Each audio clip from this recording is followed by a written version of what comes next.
Hello everyone, welcome to the channel. मैं सत्यनाम राजपूत। तो इस लेक्चर में हम लोग स्टार्ट करने वाले हैं सेकेंड ऑर्डर लीनियर डिफरेंशियल का सॉल्यूशन कैसे निकालना है। ठीक है ना। तो सॉल्यूशन के लिए हमको दो चीजें चाहिए होंगी, सीएफ और पीआई। तो इस लेक्चर में हम देखेंगे कि पहले तो सीएफ कैसे निकालते हैं। ठीक है। तो हम लोग आगे बढ़े, उससे पहले आप हमारे चैनल को सब्सक्राइब कर लीजिएगा और हम लोग बढ़ते हैं आगे। चलिए मान लेते हैं पहले तो हम देखते हैं कि nth order linear differential equation दिखती कैसी है। ठीक है ना। लीनियर क्या होता है, मतलब इसका डिग्री कितना रहना चाहिए, 1 रहना चाहिए। तो 1 है ना। तो nth ऑर्डर की डिफरेंशियल इक्वेशन है आपकी।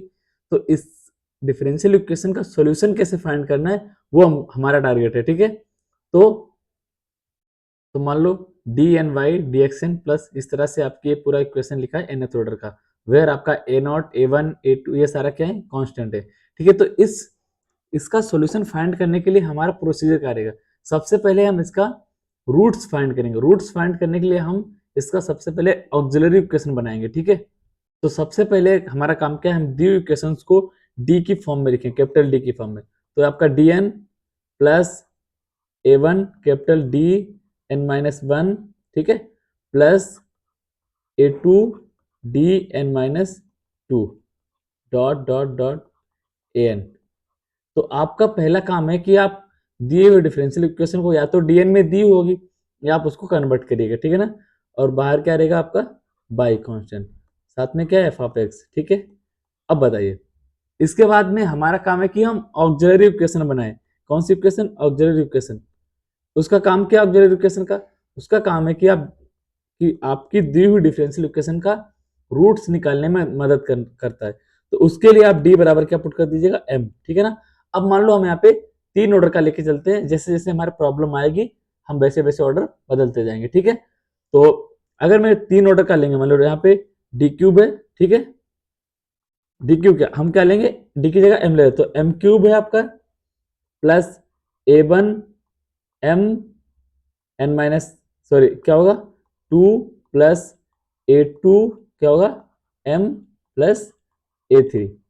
ये बन रहा है और हम क्या करेंगे, उसको बराबर में क्या लेंगे, जीरो। अब हमारा काम है कि जो भी आपका इक्वेशन आ रहा है, जो इक्वेशन आ रहा है, ठीक है ना, अब हम इसके रूट निकालें।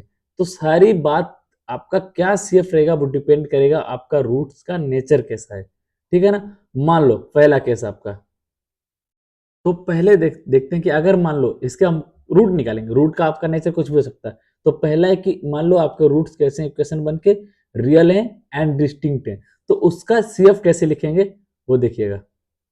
मान लो इसके रूट है आपके m1, मान लो मैंने रूट निकाले, m1 है आपका, m2 है और m3 है। आप चाहे डॉट डॉट mn भी कर सकते हैं, वो आपका जैसे जैसे ऑर्डर चेंज हो आप उसका यूज कर सकते हैं वहां पे। तो आपका सीएफ क्या होगा, तो आपका सीएफ हो रहा है इसका c1 e की power m1x plus c2 e की पावर m2x प्लस c3। जैसे जैसे आपका ऑर्डर बढ़ेगा, मान लो M4 आ गया तो C4 आ जाएगा, M5 मतलब C5, इस तरह से। तो वो आपका जैसे ही आपका प्रॉब्लम चार ऑर्डर तीन ऑर्डर का आएगा, आप वैसे आप बढ़ाते जाएंगे। तो आपका क्या आएगा, M3X। तो ये आपका किस केस के लिए, अगर आपका रियल रूट्स है और डिस्टिंक्ट है, देन आपका ये क्या होगा, CF होगा। ठीक है ना।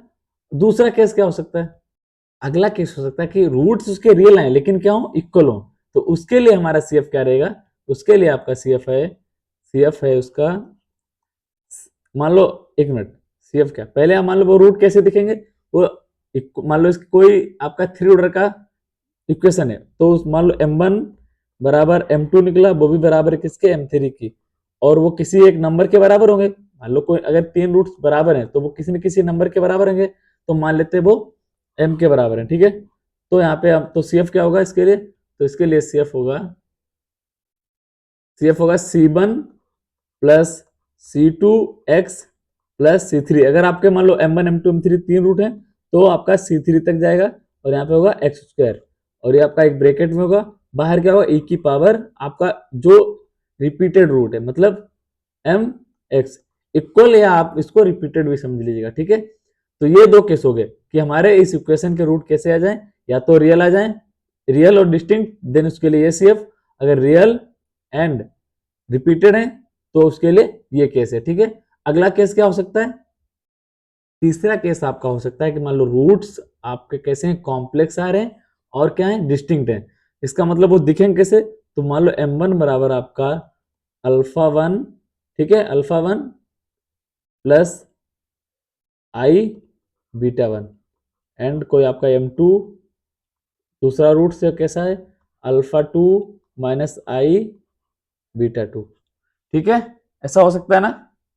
हाँ, ये भी चांस है। तो मान लो अल्फा m1 बराबर, मान लो आपका है कि अल्फा प्लस आई बीटा, और m2 बराबर क्या है, अल्फा माइनस आई बीटा। तो आपके रूट्स कैसे हैं, कॉम्प्लेक्स हैं और डिस्टिंक्ट हैं, ठीक है ना। तो इसके लिए हम CF क्या लिखेंगे? तो इसके लिए CF हमारा होगा CF बराबर क्या होगा, देखो ये अल्फा है तो e की पावर अल्फा x, फिर एक ब्रैकेट में होगा आपका C1। देखो यहाँ पे दो रूट्स हैं, आप चाहें जब 3 रूट आएंगे, 4 रूट आ पाएंगे, तो आप सेम ऐसे ही बढ़ाते जाएंगे, ठीक है ना। तो C1 cos beta x plus C2 sin beta x।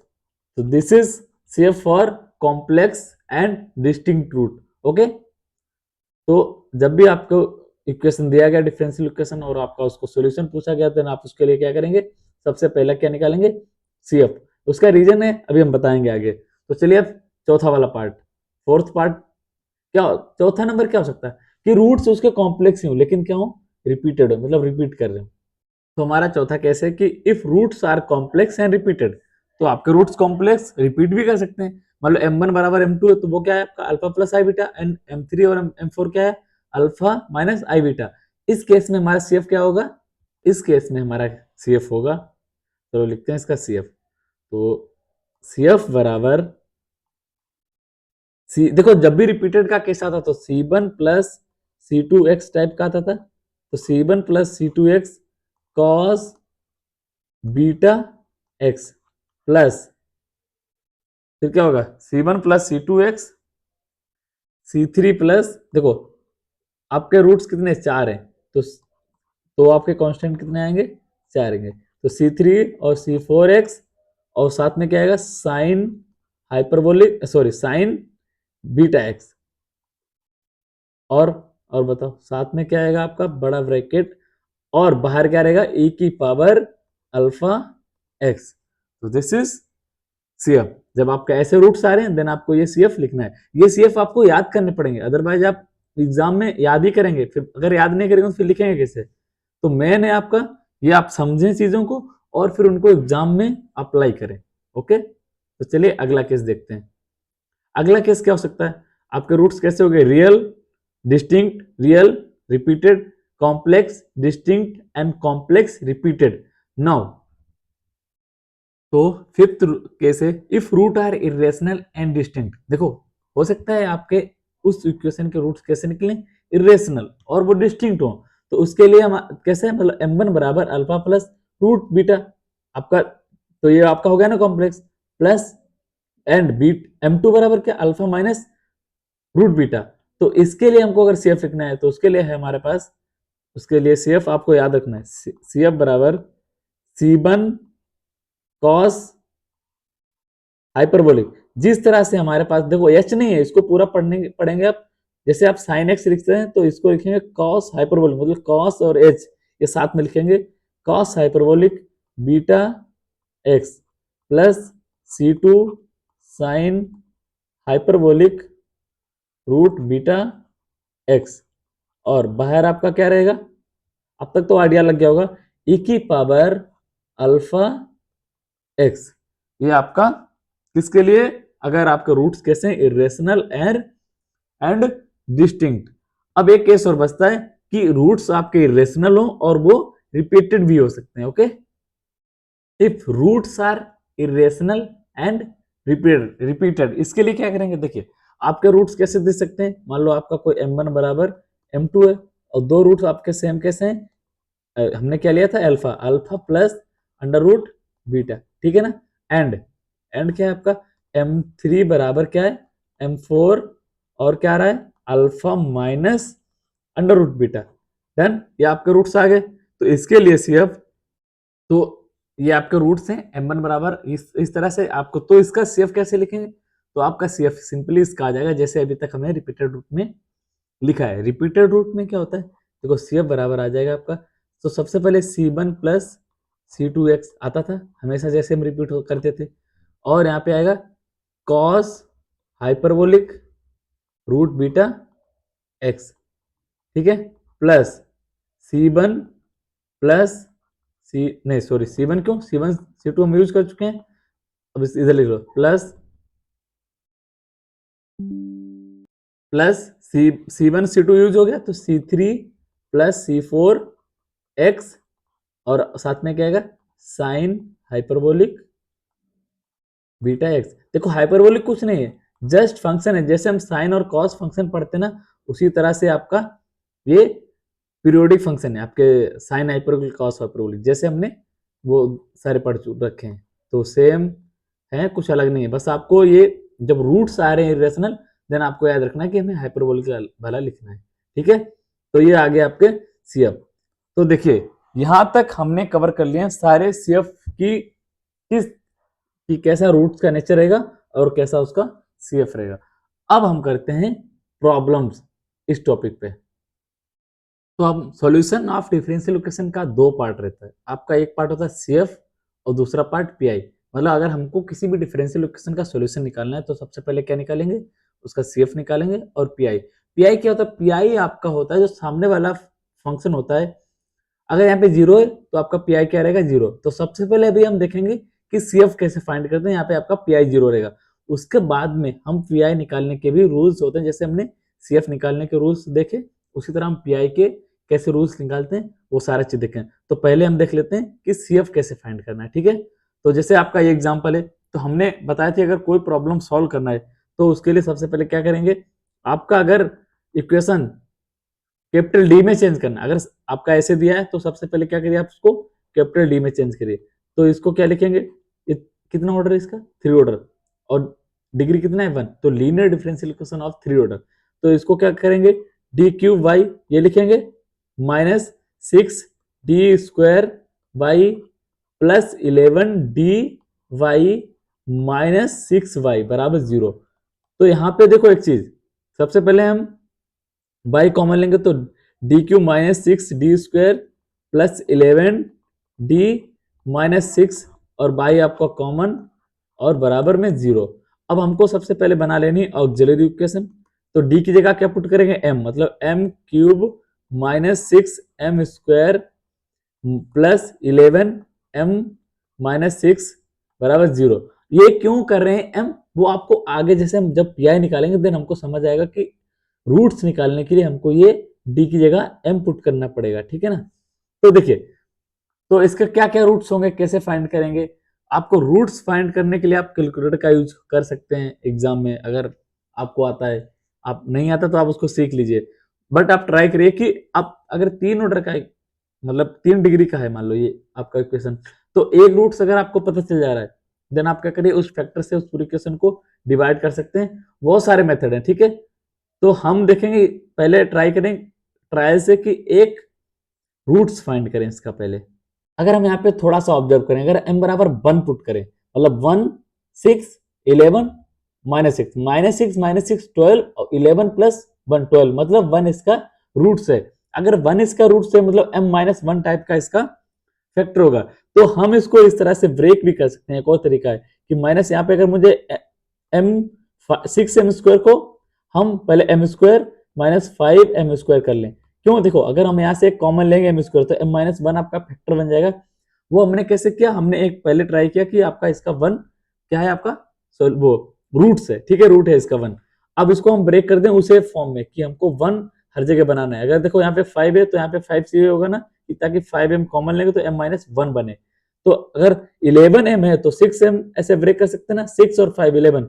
तो जैसे कि वैसे इक्वेशन है, बस हमने क्या किया, इसको 1 रूट के टर्म में ब्रेक किया। अब यहाँ से आप m स्क्वायर कॉमन लेंगे तो m-1 आ जाएगा, यहाँ से आप -5m कॉमन लेंगे तो m-1 आ जाएगा, यहाँ से आप 6 कॉमन लेंगे तो आ जाएगा m- क्या आ जाएगा, m-1। डन, यहाँ तक समझ आया सबको। तो पूरे से कॉमन क्या आ रहा है, m-1। तो यहाँ आपका बचा m² -5m प्लस 6 बराबर 0। अगर हम इसका फैक्टर करें, अब तो क्वाड्रेटिक बन गए ना, अब तो कर सकते हैं। तो हम यहां से अगर नोट करेंगे तो आपका आएगा m-2 और m-3, इसके फैक्टर m-2 और m-3। 2 डिग्री तक का तो इजीली निकाल सकते हैं आप, सीधी तरह 4 लगा सकते हैं, बहुत सारे तरीके हैं उसके, ठीक है। बट थर्ड डिग्री में आपको एक रूट फाइंड करना पड़ेगा और फिर उसके हिसाब से ब्रेक करिए, आप डिवाइड करिए। यहां तक हो गया। अब बताइए m बराबर रूट क्या रहे हैं, 1,2,3। अब रूट्स कैसे हैं आप बताइए, रूट्स आपके कैसे हैं, रियल मतलब 1 2 3 रियल नंबर है, और कैसे हैं, डिस्टिंक्ट है, क्या रिपीटेड है, नहीं। तो आप CF पहले लिखेंगे, CF बराबर क्या आएगा, C1 e की power 1x plus C2 e की power 2x plus C3 e की पावर क्या आएगा, e की पावर 3x। तो हमने CF लिख लिया। और बताइए सॉल्यूशन हमारा क्या होता है, y ऑफ x दो पार्ट में बनता है, CF प्लस PI।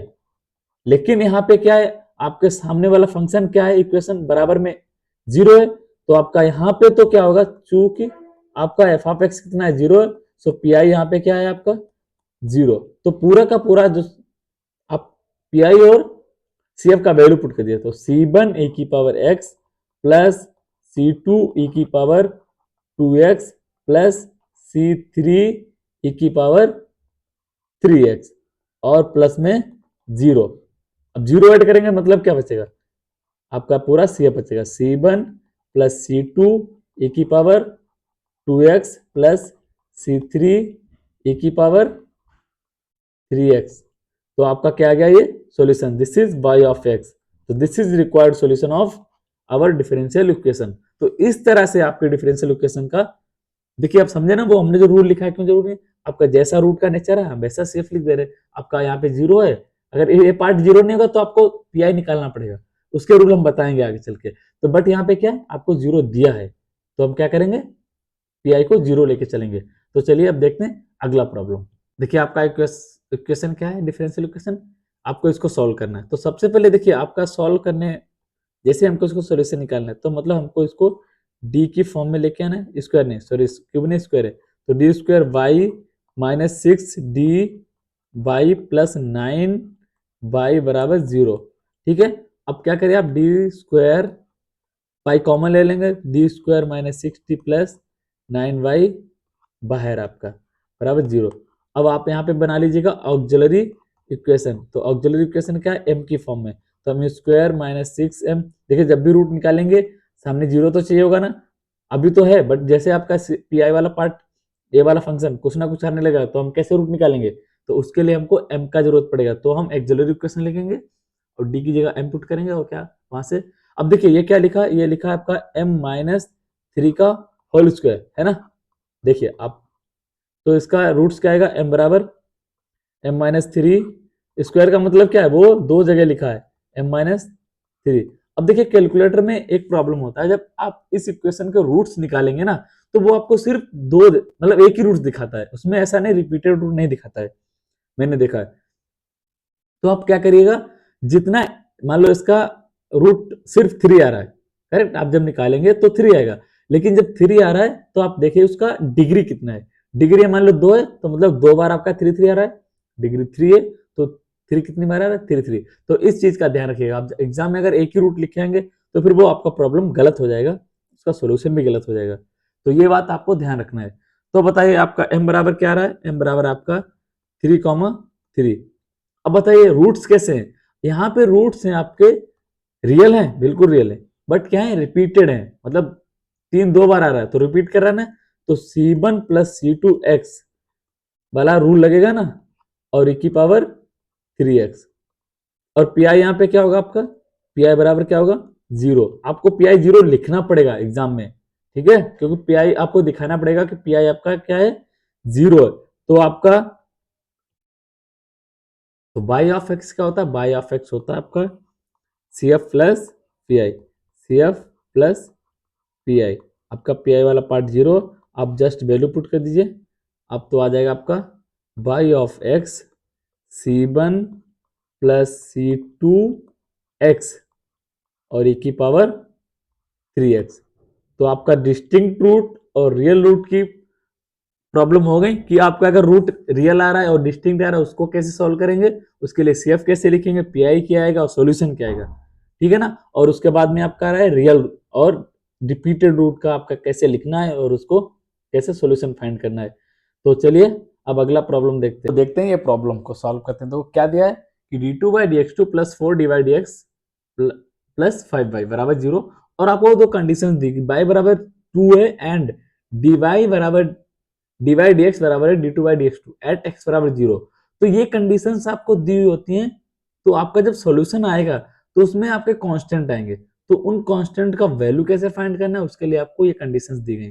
तो सबसे पहले हम सॉल्यूशन निकालते हैं। सॉल्यूशन के लिए सबसे पहला हमारा स्टेप क्या रहेगा, सबसे पहला स्टेप है आपको डी की फॉर्म में लिखना है। तो d2y plus 4dy plus 5y बराबर 0, ठीक है। अब देखिए आप यहां से y कॉमन ले सकते हैं, तो D square plus 4d plus 5y बराबर में 0। अब देखिए आपको निकालना है एक्सिलरी इक्वेशन, तो d बराबर क्या पुट करना है m, तो m square plus 4m plus 5 बराबर 0। तो यहां तक हो गया। अब देखिए इसके रूट्स हम कैसे निकाल सकते हैं, by Shridharacharya rule quadratic equation का निकाल सकते हैं। तो m बराबर क्या होता है, फॉर्मूला फॉर्मूला होता है b plus minus under root B square minus 4ac root के अंदर डिवाइड बाई 2a। तो आपका यहाँ पे b कितना है 4 है, तो आपका आ जाएगा -4 प्लस माइनस अंडर रूट 4 का स्क्वायर 16 माइनस 4 इंटू ए कितना वैल्यू देखो, और c का वैल्यू कितना है 5, a का वैल्यू 1, तो आपका आ जाएगा 4 इंटू 5 मतलब 20 डिवाइड बाई 2, ए का वैल्यू कितना 1। तो यहां से अगर हम रूट निकालें तो -4 प्लस माइनस, देखिए रूट के अंदर कितना बचेगा -4 मतलब 2i, -1 का रूट का मतलब क्या होता है -1 रूट मतलब i, ठीक है। तो अब देखिए यहां से अगर हमको रूट मिल गया डिवाइड बाय क्या है आपका 2, तो हमारे पास m का मिलेगा, हमको m मिलेगा -2 प्लस माइनस आई, मतलब आपके रूट्स दो आ रहे हैं कौन कौन से, कि आपका एक आ रहा है m1 बराबर क्या आ रहा है -2 प्लस आई एंड -2 माइनस आई, ये रूट्स मिल गए। अब हम इसका सीएफ कैसे लिखेंगे, रूट्स कैसे हैं कॉम्प्लेक्स और रिपीटेड, कॉम्प्लेक्स है ना, कॉम्प्लेक्स रूट और रिपीटेड, सॉरी रिपीटेड कहां, ये तो अलग अलग है मतलब कांस्टेंट एंड, तो roots are complex and distinct. तो उसके लिए हम सेफ कैसे लेंगे, देखो आपको सेफ लिखना है तो c1 देखो e की पावर -2x और अंदर ब्रैकेट में क्या आएगा c1 cos x plus c2 sin x। Clear है यहां तक भाई, यही आ रहा है ना, हाँ यही आएगा। अब बताइए पीआई कितना होगा आपका, यहाँ पे पीआई बताइए, पीआई कितना होगा 0। कब तक पीआई आपका 0 होगा, जब तक आपका सामने वाला फंक्शन कितना बनता रहेगा 0। तो यहाँ पे आपका 0, देखो हमेशा 0 नहीं रहेगा, आने वाले टाइम पे आपका पीआई हमेशा 0 नहीं रहेगा, ठीक है ना। तो बाई ऑफ एक्स क्या होगा, बाई ऑफ एक्स होगा हमारा CF प्लस पीआई। अब बताइए आपका CF कितना है e की पावर -2x फिर c1 cos x plus c2 sin x, done, यहां तक हो गया हमारा। अब बताए पी आई आपका 0 तो मतलब 0 आ जाएगा, तो बाई ऑफ x ये आ रहा है आपका, आपको बाई मिल गया यहाँ पे। आपको दो कंडीशन देखिए, बाई बराबर 2 पुट करिए एट x बराबर 0 पे, मतलब हमको अभी पहला कंडीशन पुट करना है बाई बराबर 2, और ये कंडीशन क्यों दिए हैं ताकि ये c1 c2 का वैल्यू निकाल सके हम लोग, ठीक है ना। एंड x बराबर 0, x बराबर 0 मतलब बाई बराबर 2 और e की पावर 0 क्या होगा आपका e की पावर 0 मतलब 1, ठीक है ना। और c1 cos 0 plus c2 sin 0, यहां तक ठीक है भाई। अब बताओ ट्रिग्नोमेट्रिक वैल्यू पता होनी चाहिए थोड़ी बहुत, तो c1 cos 0 कितना होता है 1, तो c1 और c2 sin 0 मतलब 0, तो ये वाला पूरा पार्ट 0 हो जाएगा। तो आपका C1 का वैल्यू कितना आ रहा है, C1 बराबर आ रहा है 2, C1 बराबर 2 आ रहा है। अब हमको किसका वैल्यू निकालना है, C2 का। तो कैसे निकालेंगे, देखिए देखिए ये कंडीशन अगर हमको अप्लाई करना है और C2 का, फॉर C2 हमको एक कंडीशन देगा d2 बाई dx2 बराबर d बाई dx, तो इस फंक्शन का हमको पहले एक बार डेरिवेटिव करना पड़ेगा। तो हमने एक बार कर लिया है, ठीक है, बाई प्रोडक्ट रूल या u इंटू बी वाला। अब एक बार और करना पड़ेगा, फिर इक्वेट करना है। तो हम एक बार और इसका डेरिवेटिव करते हैं, या हम देखो इसका एक बार डेरिवेटिव करेंगे तो क्या आएगा। तो आफ्टर डेरिवेटिव हमने 2 बार किया, तो थोड़ा सा लेंदी प्रॉब्लम है, बट अच्छा प्रॉब्लम है, आपका ऐसा प्रॉब्लम एग्जाम में पूछा जा सकता है। तो देखिए, तो हमने इसको डेरिवेटिव कर लिया। अब क्या काम है आपका, x बराबर 0 डालेंगे और उसको मतलब बाई डबल डैश 0 बराबर करना है बाई डैश 0 के। तो आपका C2 का भी वैल्यू क्या आएगा, C2 का वैल्यू आ रहा है 2। आप इसको खुद से भी कैलकुलेट कर सकते हैं इसके बाद। तो ये आपका काम है, एक बार आप x बराबर, देखो हमने डेरिवेटिव कर दिया है, आपको जस्ट x बराबर 0 पुट करना है और क्या करना है, देखना है कि उसके बाद में क्या आ रहा है। तो आपका वेरीफाई कर लीजिएगा, वेरीफाई खुद से करना है। आपका C2 क्या आएगा 2। अब ये सारा वैल्यू पुट कर दीजिए, y ऑफ x बराबर कहाँ जाके, जो हमारा ओरिजिनल सोल्यूशन है, तो -2x और C1 का तो वैल्यू कितना है 2, तो 2 cos x प्लस 2 C2 का वैल्यू कितना 2, तो sin x। तो आप 2 कॉमन ले सकते हैं, तो या तो इतना रखिए, आप इतना भी रख सकते हैं। तो दिस इज फाइनल आंसर। तो इस तरह से हमको सॉल्व करना है इस टाइप की प्रॉब्लम्स को, ठीक है। तो कंडीशंस क्यों दी होती, वो हमको इसलिए दी होती ताकि हम C1 C2 का वहां से वैल्यू निकाल सकें। चलिए अगला प्रॉब्लम देखते हैं। तो देखिए इस टाइप की प्रॉब्लम में एक गलती होती है जो कि कॉमन गलती है, कि देखिए जो स्क्वायर है आप उसका मतलब, कभी कभी बच्चे करते इसके रूट्स निकालते हैं, इसका शेप निकाल के चले आते हैं एग्जाम से, बट वो एग्जामिनर ये नहीं पूछना चाह रहा है, वो आपको देखना चाह रहा है कि आप इस स्क्वायर को देख पा रहे हैं या ध्यान में रख पा रहे हैं कि नहीं। तो वो टेस्ट करता है। तो उसके लिए क्या, देखिए आपका क्या है, आप D square minus 6d plus 25 का होल स्क्वायर और बाई बराबर 0। तो बाई स्क्वायर का मतलब वो 2 टाइम लिखा है, ठीक है ना। मतलब ये एक बार और ऐसा लिख सकते हैं, मतलब इसको हम ऐसे लिख सकते हैं D square minus 6d plus 25। यही गलती मत करिएगा एग्जाम में, आप पूरा एकदम अच्छे से प्रिपेयर करके जाइएगा। ऐसी गलतियां होती हैं एग्जाम में। तो 6d प्लस 25 वही हमको अवॉइड करना है, 25 बराबर 0। देखिए अगर हम इसको इस तरह से लिख पा रहे, इसका मतलब ये, अगर इसके जो भी रूट आएंगे वो 2 टाइम होंगे, मतलब इसके मान लो 1 रूट आ रहा है तो 1 1 आएगा, 2 रूट आ रहा है तो 2 2 आएगा। कहने का मतलब रूट कैसे आएंगे, रिपीटेड आएंगे। तो चलिए इसको मैंने अगर m इसका रूट निकाल लें, इसकी मर्जी से, मतलब ये निकालेंगे तो उसके हिसाब से इसका भी, क्योंकि दोनों सेम है। तो m square minus 6m plus 25 बराबर 0। अब बताइए क्या आएगा इसका। तो 22 श्रीधराचार्य रूल लगाए तो m b का वैल्यू कितना है -6, तो माइनस माइनस मतलब प्लस, तो 6 प्लस माइनस अंडर रूट 36 माइनस 24 इंटू, देखो 4 AC होता है, c का वैल्यू कितना 25, तो कितना हो जाएगा 100। तो अगर 100 हो गया, डिवाइड बाई क्या होगा आपका, डिवाइड करेंगे 2 से, तो यहाँ पे आएगा 6 प्लस माइनस अंडर रूट कितना आएगा 36 से अगर 100 माइनस कर दें, माइनस के 100, तो आपका बचेगा 64, मतलब -64। तो -64 का क्या होता है आपका रूट 8 होता है स्क्वायर रूट, और माइनस का आई मतलब आपका आ रहा है 6 plus minus 8i divide by 2। तो इसके लिए क्या करेंगे, 2 से डिवाइड कर दो, m का वैल्यू आ रहा है आपका 3 प्लस माइनस 4i। लेकिन कैसे, क्या रूट कितनी बार आएंगे ये 2 टाइम, तो 3 प्लस माइनस 4i। क्यों, क्योंकि इसका क्या सोल्यूशन में इक्वेशन कैसा दिया है स्क्वायर में, इसी वजह से हमको क्या लिखना पड़ेगा, इसके रूट्स 2 बार। समझ गए, ये गलती हमको नहीं करना है। अब बताइए रूट्स कैसे हैं आपके, कॉम्प्लेक्स हैं, हाँ कॉम्प्लेक्स हैं, बट कॉम्प्लेक्स होने के साथ साथ क्या है, रिपीटेड हैं। तो roots are complex and repeated. तो रिपीटेड के लिए हमने फॉर्मूला लिख के रखा है ना, तो क्या होता है आपका,